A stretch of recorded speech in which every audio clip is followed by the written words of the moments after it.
오늘 하나님께서 우리에게 주시는 말씀은 구약성경 시편 19편 7절로부터 11절까지 말씀입니다. 제가 가진 성경으로 구약성경 815페이지에 있습니다.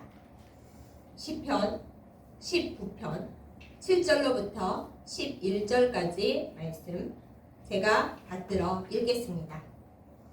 여호와의 율법은 완전하여 영혼을 소성시키며 여호와의 증거는 확실하여 우둔한 자를 지혜롭게 하며 여호와의 교훈은 정직하여 마음을 기쁘게 하고 여호와의 계명은 순결하여 눈을 밝게 하시도다.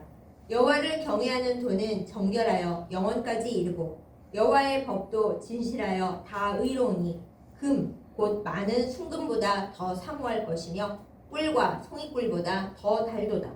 또 주의 종이 이것으로 경고를 받고 이것을 지킴으로 상이 크니이다. 아멘. 기도하겠습니다. 우리의 영원한 생명이 되시는 아버지 하나님, 오늘 거룩한 주일, 특별히 성서주일을 맞이하여 하나님 앞에 예배를 드리며 말씀을 나눕니다. 이곳에 오시고 우리에게 하나님의 지혜를 보여주시옵소서. 우리의 영의 눈을 밝게 하시사 하나님의 말씀을 깨달아 알고 주의 뜻을 밝히 보며 그것을 순종할 수 있도록 힘과 사랑과 성령을 더하여 주옵소서. 예수님의 이름으로 간절히 기도드렸사옵나이다. 아멘. 오늘은 대림절 두 번째 주일이자 성서주일입니다. 성경을 우리가 365일 매일 사랑하고 열심히 읽고 말씀대로 순종해야 하지만 사실 그렇게 잘 못하기 때문에 1년 중에 한 주간을 성서주일로 아예 정해서 성경의 귀중함과 소중함과 또 우리가 어떻게 해야 할 바를 잘 가르치고 생각하게 하는 주일이 바로 성서주일입니다. 성서주일이 맨 처음 시작된 곳은 영국입니다. 영국에서 1804년에 성서공회를 조직을 하고 이 성서를 온 세계에 널리 보급하고 알리고 읽히게 하자라는 의미로 성서주의를 만들어서 지켰습니다. 우리나라에서 맨 처음 성서주의를 지키게 된 것은 1899년입니다. 굉장히 오래됐죠. 그런데 그때는 성서주의를 언제 지켰냐 하면 성령 강림주일, 즉 5월의 한 주일에 지켰습니다. 그러던 것이 1954년에 이르러서는 전 세계의 여러 기독교 국가들의 교회들과 똑같이 하나님께서 주신 대림절 그 예수 그리스도의 오심을 기다리는 때에 12월 두 번째 주일에 이 성서주일을 지키자 이렇게 결정해서 오늘날까지 이루고 있습니다. 그래서 전 세계의 성서주일은 동일하게 12월 둘째 주일입니다. 성서주일이 대림절 기간에 있는 이유는 영원한 말씀이신 예수 그리스도께서 육신이 되어 오셔서 사실 말씀은 글과 문자로 있는 것이지 육신이 되지는 않는다 우리가 생각을 하잖아요. 그런데 예수님께서는 하나님께서 태초에 이 세상을 창조하실 때 말씀으로 함께 계셨거든요. 그 말씀이신 예수님께서 우리와 똑같은 육신으로 이 땅에 오셔서 우리를 구원하여 주신 그 놀라운 말씀이 육신이 되는 기적을 우리가 더 깊이 기억하고 잘 지키기 위해서 대림절 기간 중에 성서주일을 만들어 지키게 되었습니다.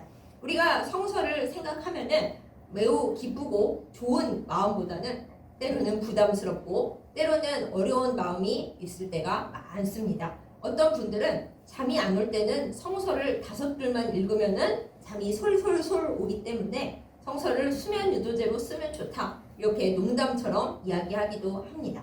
그런데 말씀드리고 싶은 것은 단 5줄을 읽고 잠이 든다 하더라도 매일매일 성경을 조금씩이라도 읽고 묵상하고 그 말씀으로 기도하는 것이 우리를 살린다라는 것입니다. 어떨 때 은혜가 된다고 밤새워서 성경을 100장 넓게 읽었다가 그 다음날은 내가 기분이 안 좋고 피곤하고 바빠서 시간이 없다고 성경을 안 읽고 한 달 동안 그냥 내버려 뒀다가 다시 한 달 지난 후에 내 성경을 읽어야 되는데 하고 다시 50장 넘게 읽는다면 그것이 아예 안 읽는 것보다야 물론 좋겠지만은 우리의 생명과 우리의 신앙과 믿음에 그렇게 큰 도움이 되지는 못할 것입니다.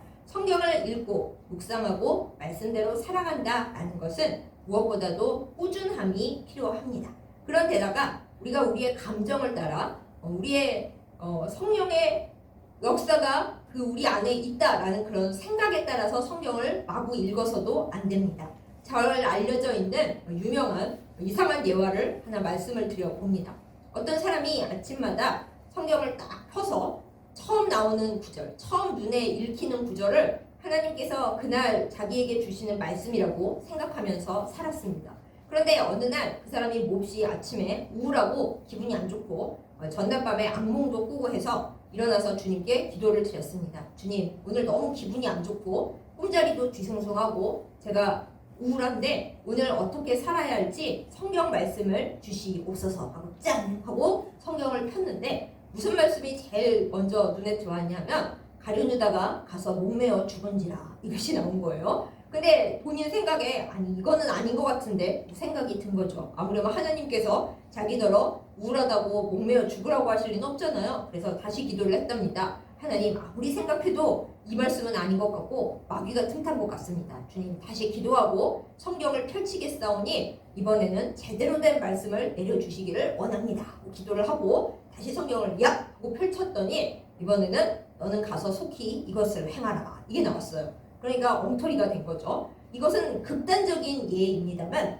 실화이기도 하고 우리가 성경을 함부로 무슨 점치듯이 감정에 따라서 대강 읽어서는 안 된다라는 것을 알려주는 이야기입니다. 예수님께서 광야에서 시험을 이제 통과하실 때에도 마귀가 와서 무엇으로 공격했어요? 말씀을 가지고 공격을 했습니다. 그 말씀이 성경에 있는 것은 분명 확실한데 마귀도 말씀을 가지고 장난을 치고 시험을 하고 엉터리로 이용할 때가 있는 거죠. 그러니까 우리가 말씀을 제대로 알고 말씀 안에 겸손해야 되고 잘 모르면서 멋대로 해석을 하고 감정적으로 읽어서는 안 된다라는 것을 우리가 생각을 해야 합니다. 많은 이단 사이비 세력들이 성경을 가지고 장난을 칩니다. 신학교에서 성경을 제대로 배우고 나면은 그들이 하는 이야기가 얼마나 말도 안 되는 거짓말이고 있을 수 없는 이야기인지 알지만 대부분 우리는 성경이 잘 읽어지지 않고 성경이 쉽지 않기 때문에 그들이 그럴듯하게 조각을 맞추듯이 엉터리로 하는 이야기에 미혹되고 홀릴 수가 있어요. 오, 성경을 그렇게 풀면 되는 거였어? 그런데 무턱대고 그렇게 넘어가서는 안 됩니다. 성경을 엉터리로 공부하고 우리 성경 공부하러 가자. 교회에서 안 가르쳐주는 것들을 가르쳐주는 데가 있다더라. 그곳에 열의 9은 100 중에 99는 잘못된 마귀의 그 방식으로 성경을 엉터리로 해석하는 곳이라는 것을 절대 잊지 마시고 함부로 아무데나 성경 공부하러 가셔서는 안 된다는 것을 꼭 명심해 주시기 바랍니다. 자, 그러면 우리는 성경을 대체 어떻게 알고 어떻게 읽어야 좋겠습니까? 억지로 그것을 다 해석하려 하지 말고 맨 처음 우리가 얘기했듯이 하루에 단 5줄을 읽는다 하더라도 또 읽은 말씀이 하나도 이해되지 않는다 하더라도 꾸준하게 성실하게 그렇게 읽어가면서 하나님께서 이 말씀을 통해 나에게 지혜를 주시기를 그렇게 간구하면서 읽어야 하겠습니다. 그리고 제일 좋은 방법은 그날 읽은 말씀을 우리의 기도에 쓰는 거예요. 많은 경우 말씀을 읽었는데 그 말씀을 읽고 하는 나의 기도는 그 말씀하고는 아무 상관없는 나의 간구만 있을 때가 상당히 많습니다. 그러나 말씀을 가지고 기도하는 훈련을 우리가 해야 합니다. 그날 말씀이 좋았으면 좋은 대로, 이해가 안 되면 안 되는 대로 하나님 오늘 이 말씀이 저에게 어렵습니다. 제가 엉터리로 마귀의 방식으로 잘못 해석하거나 잘못된 해석에 미혹되지 아니하도록 하나님께서 말씀에 지혜를 주시고 말씀을 깨달을 수 있는 은혜를 주시옵소서 하고 그렇게 기도한 후에 해석이 안 되면 안 되는 대로 넘겨두면 되는 거예요. 나중에 하나님께서 교회에서나 또한 제대로 된 성경 공부, 또 성경 주석 해설 등을 통해서 가르쳐 주시고 깨닫게 하시는 날이 분명히 옵니다. 그리고 솔직히 말하면은 평생을 성경 공부하고 신학 공부하면서 살아온 저도 어떤 말씀에 대해서, 특히 어려운 말씀에 대해서는 이렇게 주장하는 학자도 있고 저렇게 주장하는 학자도 있다. 이렇게 여러 가지 가설이 있어서 그 모든 성경 말씀을 우리가 다 알아야 할 것이 아닙니다. 많은 말씀들은 하나님의 신비로 그 뜻을 우리가 온전하게 깨닫는 것이 감추어져 있는 것이 맞고 마지막 날에 주께서 오실 때에 그때야 온전히 밝혀지는 부분들이 있기 때문에 어거지로 이걸 내가 다 풀어가야지 하는 것은 교만이라는 걸 우리가 잘 알고 말씀 앞에 겸손해야 할 것입니다. 그럼에도 불구하고 말씀은 우리에게 귀중합니다. 말씀 그 자체로서 우리가 말씀을 읽고 말씀을 묵상하고 그 말씀으로 기도하는 그 자체로서 우리를 살립니다. 그러면 어떻게 하면 말씀이 우리를 살려주시는지, 또 말씀의 어떤 기능이 우리에게 믿음으로 역사하고 작용하는지 우리가 간단히 한번 나누어 보고자 합니다. 첫 번째로 말씀은 우리에게 생명을 유지시켜주는 물, 생명수입니다. 우리가 예전에 유행했던 광고를 한번 생각해 봅니다. 2%라는 음료가 지금도 나오죠. 예전에 2% 광고에서는 2% 부족할 때 그렇게 광고 문구를 썼습니다. 뭐가 2% 부족하다는 말입니까? 우리의 몸속에서 물, 수분이 평소보다 2%만 부족해도 사람은 심각한 갈증을 느끼고 그때부터 몸의 세포가 망가지고 이제 문제가 생기기 시작한대요. 그러니까 목이 마르기 전에 우리는 물을 마셔야 합니다. 목이 마르다는 것은 이미 몸속에 문제가 일어났다라는 뜻입니다. 그래서 어르신이 되고 몸에 노화가 시작되고 나면은 목이 안 말라도 물을 마셔야 한다고 하죠. 왜냐하면 나이가 들면 내 몸에 이상이 생길 만큼 수분이 부족하고 물이 부족해도 몸에서 신호를 안 보내주기 때문에 그래서 위험하다고 합니다. 내가 목이 안 마르더라도 시간이 되면은 꾸준하게 물을 제대로 먹어야 이 몸이 건강하게 유지가 된다는 것이죠. 성경이 우리의 영혼과 우리의 생명에 그런 영향을 미치는 생명수입니다. 성경의 많은 부분에서 목마른 자들아 나아오라 이렇게 예수님께서 말씀하시죠.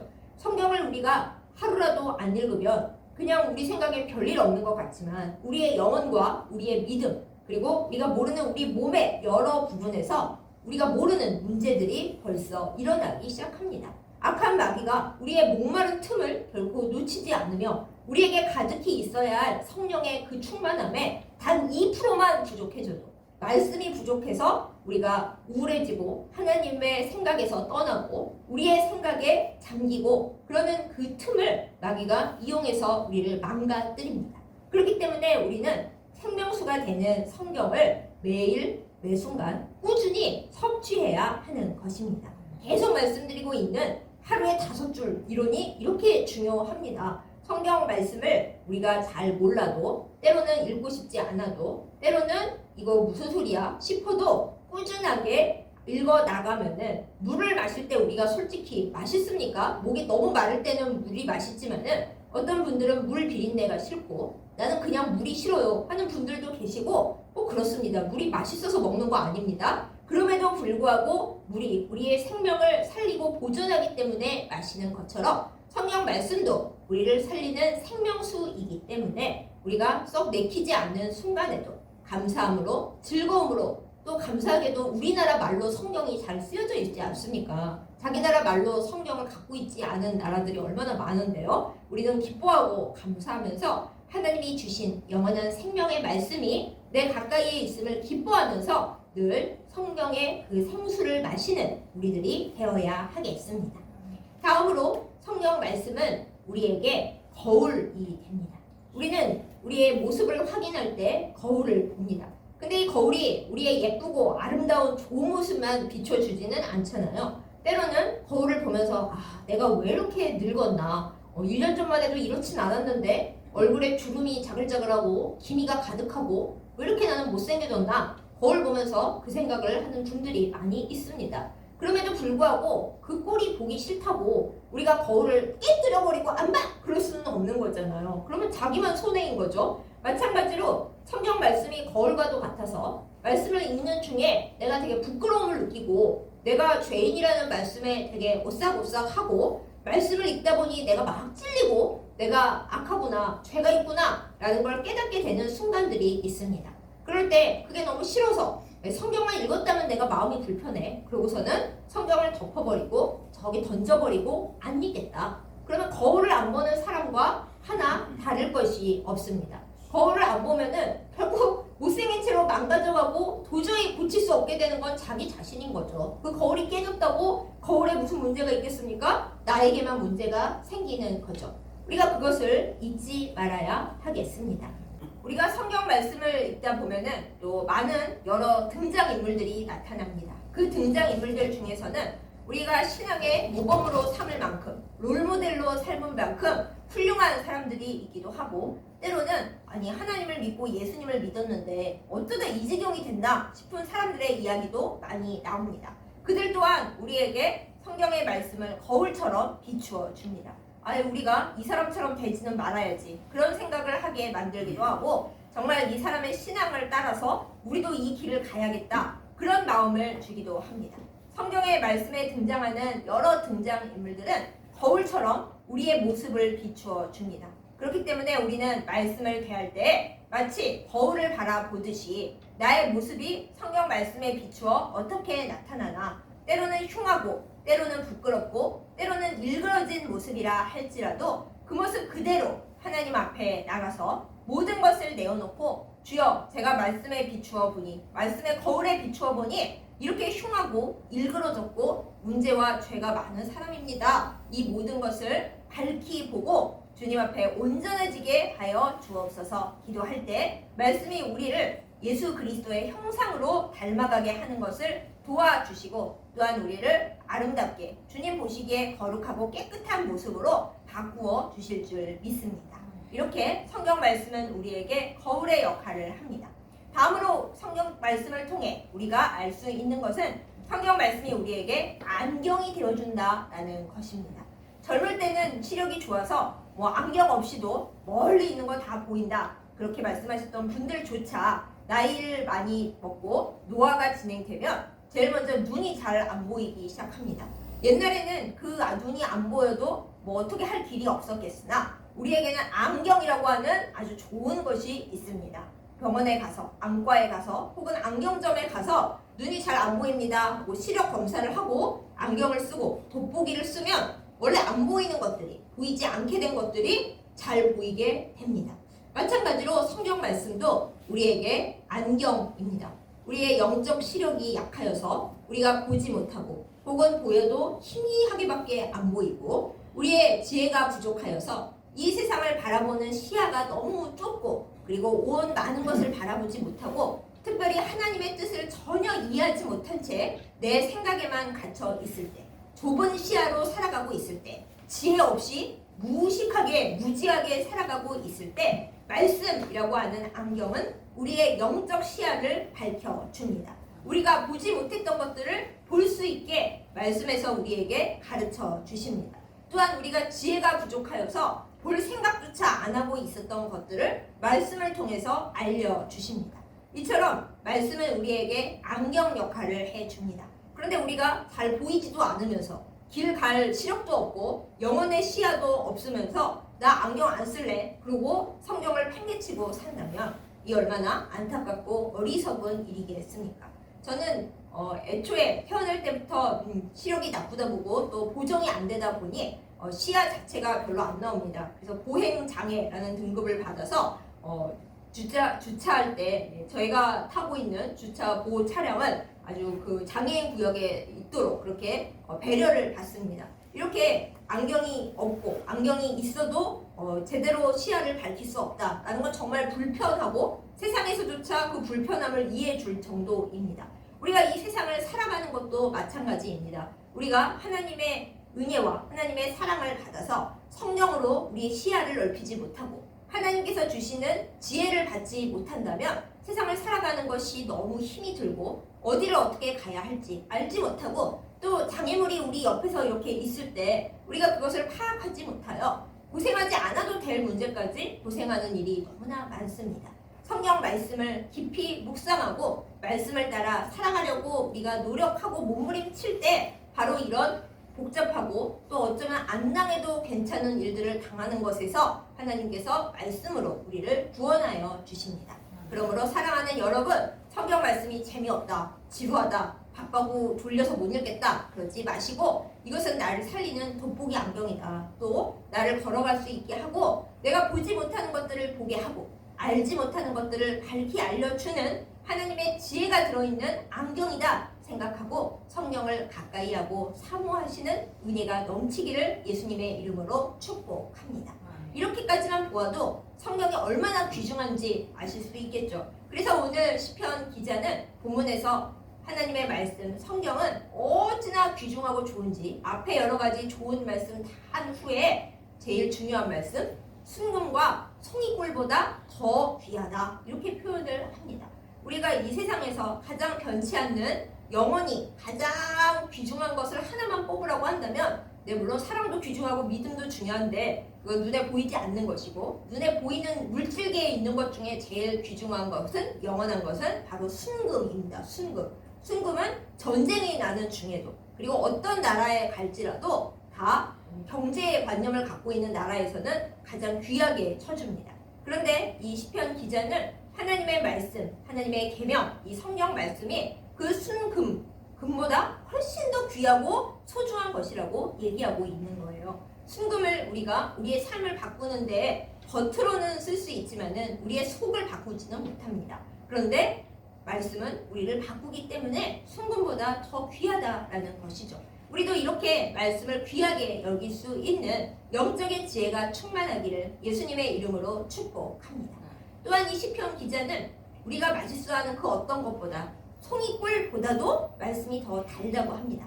가끔은 이 말씀이 좀 안 맞는 것처럼 느껴지기도 해요. 왜냐하면 말씀이 좋은 말씀만 있는 거 아니잖아요. 때때로 우리에게 회개를 촉구하기도 하고 하나님의 심판에 대해서 언급하기도 하기 때문에 두렵고 떨림으로 말씀을 읽다 보면 과연 이 말씀이 송이꿀처럼 달기만 한가? 때로는 쓰고 때로는 떨고 때로는 맵고 그렇지 않나? 하는 생각도 듭니다. 물론 우리가 우리 마음에 드는 은혜로운 말씀만 골라 읽으면 달기만 할 수도 있겠죠. 그러나 그것은 하나님께서 원하시는 바가 아닙니다. 하나님은 우리가 말씀에 쓰고 떨고 짜고 맵고 하는 그 모든 맛을 다 알기를 원하시고 그렇기 때문에 말씀은 달기만 한 송이꿀보다 더 달고 더 귀하고 맛있는 맛이 되는 겁니다. 5가지 맛, 오미자라는 거기에 들어있는 것처럼 하나님의 말씀의 맛은 송이꿀보다도 더 달고 더 우리의 몸에 유익합니다. 몸뿐만 아니라 우리의 영혼과 우리의 생명에 영원히 유익한 하나님의 말씀, 순금과 송이꿀보다 더 귀중한 하나님의 말씀을 깊이 사모하고 묵상하고 그것으로 기대하고 기도하는 가운데 하나님께서 우리를 살리시는 놀라운 역사가 일어나기를 예수님의 이름으로 축복합니다. 이제 마지막으로 하나 더 성경 말씀의 유익을 우리가 생각해 보려 합니다. 성경 말씀은 우리를 회복시켜주는, 치유시켜주는 약입니다. 흔히 농담으로 하나님께서 주시는 약이 2가지가 있는데 구약과 신약이다 이렇게 얘기를 하죠. 성경 말씀이 우리에게 약이 된다라는 것을 알려주시는 말씀입니다. 우리가 하나님 앞에 나가서 회개하고 주님을 영접하여 구원을 받으면은 우리가 수술을 하는 것이 됩니다. 다 죽어가고 이제 그대로 되면 죽을 수밖에 없는 사람을 의사가 진단을 하고 이 사람은 지금 수술을 해서 이 문제되는 부위를 잘라내야만 살 수가 있습니다 하고 진단을 하죠. 그러면 수술 지켜주세요 해가지고 수술을 받습니다. 이것이 바로 하나님 앞에서 우리가 우리의 죄를 자복하고 예수 그리스도를 영접하며 내 안에 있는 모든 나를 죽게 만드는 죄와 불의를 떼어내는 것, 바로 그것이 애초에 치료인 거죠. 그런데 치료만 해가지고는 사람이 살 수가 없습니다. 수술을 하고 나서 수술 환자를 그냥 그대로 내버려두면 부작용과 후유증으로 죽어요. 그렇기 때문에 수술 후에 후유증이 없나 혹은 다른 문제가 없나 그리고 빨리 회복이 되도록 여러 가지 치유 회복 작업을 진행을 합니다. 아주 힘든 수술을 하고 난 후일수록 그 치유되고 회복되는 과정이 길고 오래 걸립니다. 그리고 그럴 때 병원에서 퇴원한 후에도 약을 주고 그걸 계속 검사를 하고 관찰을 하죠. 그 약을 먹어야 이 수술 받아서 바뀌어버린 몸이 계속 살아나갈 수 있고 적응할 수 있다 이렇게 얘기를 해줍니다. 마찬가지입니다. 우리가 하나님의 사랑으로 구원을 받고 우리의 모든 죄를 회개함으로 주님 앞에 수술을 받았습니다. 그런데 나 이제 수술 받았으니까 무조건 건강하고 무조건 복받고 살 거야? 그렇지가 못합니다. 그런데 하나님께서 우리에게 약을 주셔서 너의 수술받은 그 몸과 마음을 약을 통해서 계속 회복되도록 회복약을 먹고 회복식을 먹어야 살아갈 수 있고 치유가 되는 거야 라고 말씀하시면서 우리에게 구약과 신약을 내려주신 것이죠. 그래서 우리가 하나님 앞에 믿음을 가지고 계속 말씀을 읽어 나갈 때 하나님 앞에 회개는 했지만 주님을 영접하기는 했지만 우리 안에 깊이 뿌리 박혀 있는 왜곡된 감정들이 왜곡된 부정적인 감정들 혹은 교만한 감정들이 말씀으로 녹아 없어지는 과정을 겪게 됩니다.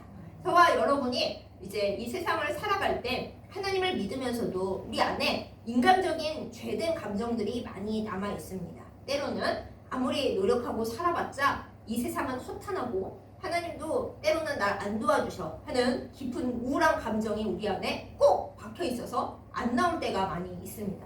또 거꾸로 하나님이 모든 것을 날 도와주시기 때문에 나는 내 맘대로 뭐든지 해도 돼. 그러는 믿음을 가장한 교만한 마음이 우리의 핵심 감정으로 속에 들어앉아 있을 때가 있습니다.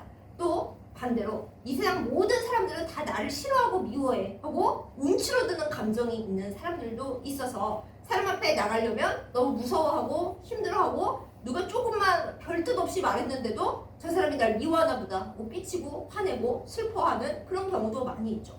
거꾸로 이 세상의 모든 사람들은 다 나를 좋아해 하면서 도끼병에 걸려있는 사람들도 있죠. 그게 긍정적일 것 같지만 옳지는 않습니다. 이 세상 모든 사람들이 나를 좋아한다는 생각을 가지면 자기를 온전하게 겸손하게 하고 사람들의 마음을 헤아리고 살피는 데에는 관심 없이 무조건 내 의견만 주장하고 나만 옳다. 그렇지 않으면 남들은 다 나쁜 놈들이야. 이렇게 되는 경우가 있거든요. 이렇게 몇 가지 예만 들어도 하나님을 믿는다고 하면서도 예수님을 영접하고 회개했다고 하면서도 우리 안에 얼마나 안 좋은 왜곡되어 있는 그런 핵심 감정들이 이 뿌리 깊게 자리하고 있는지 알 수가 있습니다.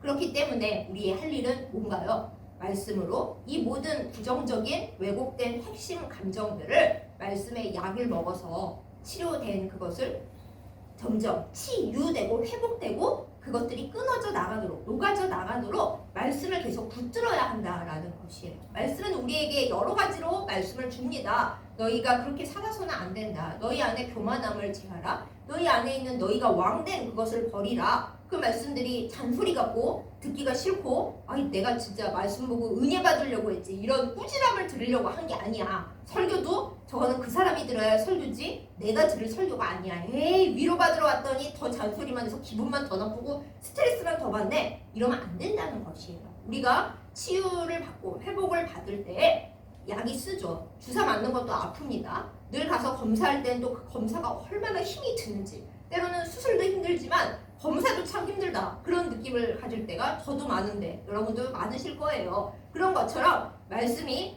송이꿀보다 더 좋고 더 달고 더 그 몸에 좋다, 영혼에 좋다라는 것은 때로는 말씀이 주는 충격과 말씀이 우리를 갈아내고 녹여내는데 그 아픈 치유 과정도 회복 과정도 우리가 견뎌내야 한다라는 것입니다. 그 모든 과정들이 인내의 과정이고 회복의 과정이고 하나님은 우리가 말씀을 통해 그 치유 과정을 겪어낼 때 그 이후에야 비로소 온전하여지고 단단하여지고 깨끗하여진 우리를 복의 통로로 삼으실 수가 있습니다.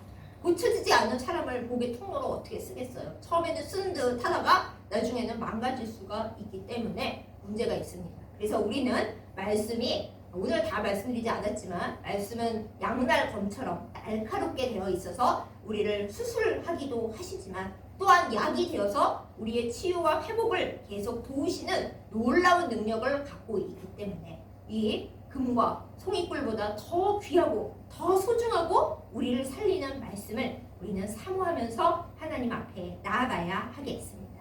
우리가 성경 말씀을 읽을 때 맨 처음 예화 때 말씀드린 사람처럼 아무데나 툭툭 펴서 읽으면 안 되지만은 그렇다고 나 창세기 1장 1절부터 읽어야지 하면은 많은 경우 넘어질 수가 있습니다. 레위기라는 걸림돌이 있거든요. 많은 신앙인들이 레위기 읽다가 성경을 관둡니다. 그러므로 우리는 처음에는 그렇게까지 하지 않아도 되고 뭐 마태복음을 먼저 읽었다가 마태복음 다 읽고 나면은 뭐 고린도 전서를 읽었다가 이번에는 구약 성경에 말라기를 읽어봐야지. 구약 성경의 예언서 쪽은 짧기 때문에 금방 다 읽었다는 그런 성취감도 있을 수 있거든요. 그러므로 처음부터 통독에 도전했다가 레위기에서 늘 걸려 넘어지지 마시고 하나님께서 은혜 주시는 대로 짤막짤막한 서신서라도 예언서라도 한 권씩 읽으면서 꾸준히 물이 2% 부족하면 나는 죽는다 라는 바로 그 마음으로 성경 말씀이 부족하면 나는 하나님 앞에 생명을 가지고 살 수가 없다라는 그 마음으로 꾸준히 순금을 모으고 송이꿀을 따는 그 마음으로, 여러분 만약에 누군가 우리에게 하루에 이 일을 하면은 순금을 한 돈씩 줄 거야 그러면 안 하실래요? 그런데 성경 말씀은 우리에게 그 순금보다 더 귀하다잖아요. 그러므로 순금을 사 모으는 것과 같은 그 절절함과 그 간절함과 그 기대감을 가지고 말씀을 읽고 말씀을 따라 살아가는 우리 모두가 되어야 하겠습니다. 말씀은 우리에게 아주 거대한 복입니다. 하나님께서 온갖 선물을 말씀 가운데 숨겨서 날마다 우리에게 부어주고 계십니다. 생명수로, 거울로, 안경으로, 그리고 우리를 치유하는 약으로 우리에게 거저 주시는데, 게다가 그거 읽으면은 복까지 더 덤으로 주시겠다는데 우리가 왜 안 읽겠어요? 아무리 피곤하고 아무리 힘들어도 하루에 단 5줄을 읽더라도 우리가 매끼 밥을 먹듯이, 약을 먹듯이, 약 중에 꾸준히 먹어야 된다는 약이 얼마나 많습니까? 어떤 약은 시간까지 지켜서 먹으라고 하잖아요. 그런 마음으로 우리가 성경을 사모하고 성경 안에서 성경을 붙들고 기도하며 살아갈 때 이 세상에서 사는 것을 주께서 도우심은 물론 우리의 영혼을 살게 하시고 영생을 우리에게 선물로 주시는 은혜가 있을 줄 믿습니다. 예수님은 태초에 말씀이셨습니다. 그 말씀을 우리에게 온전히 제대로 전달하시고 우리에게 주시기 위해서 육신을 입고 우리 가운데까지 오셨습니다. 말씀이 육신이 되셨습니다. 말씀이 얼마나 귀합니까? 예수님이 곧 말씀이십니다. 그 말씀을 따라 살면서 예수님의 형상 닮아 하나님의 사랑의 은혜의 모든 것을 누리는 우리 모두가 되기를 예수님의 이름으로 축복합니다. 아멘. 기도하겠습니다. 참 좋으신 하나님 아버지, 오늘 성서 주일을 맞이하여 하나님 앞에 나아갑니다. 주여, 말씀의 복을 우리에게 허락하여 주시옵소서. 악한 마귀는 때로 성경 말씀을 나쁘게 이용하면서 우리를 미혹하고 또 성경을 읽지 못하게 만들지만은 주여, 이 모든 것을 이기게 하여 주옵소서. 생명수 되는 말씀을 읽어 우리의 영혼을 살게 하여 주옵소서. 또한 거울 같은 말씀을 읽어서 우리의 왜곡되어 있는 잘못된 모습을 보고 하나님의 능력으로 고침받게 하여 주옵소서. 또한 안경 같은 말씀의 지혜를 받아 우리가 우리의 시야를 넓히고 하나님 주시는 거룩한 지혜로 승리하며 살게 하여 주옵소서. 무엇보다 말씀이 우리를 살리는 치료약인 것을 우리가 알고 이 약 먹기를 싫어하지 아니하고 하나님의 사랑 가운데 충분히 잘 섭취하여서 우리 안에 있는 모든 우리를 힘들게 하며 역시 여전히 죄의 길에서 방황하게 하는 그 모든 잘못된 핵심 감정들을 다 녹여내고 주님의 복을 받아 누리게 하여 주옵소서. 주님, 순금과 송이꿀보다 더 좋은 말씀을 사모하며 사랑하며 그 주실 복을 기대합니다. 우리 가운데 하나님의 감동을, 성령의 감동을 부으셔서 말씀을 사랑하고 말씀의 복을 받아 누리는 저희들 다 되게 하여 주옵소서. 예수님의 이름으로 간절히 기도드렸사옵나이다. 아멘.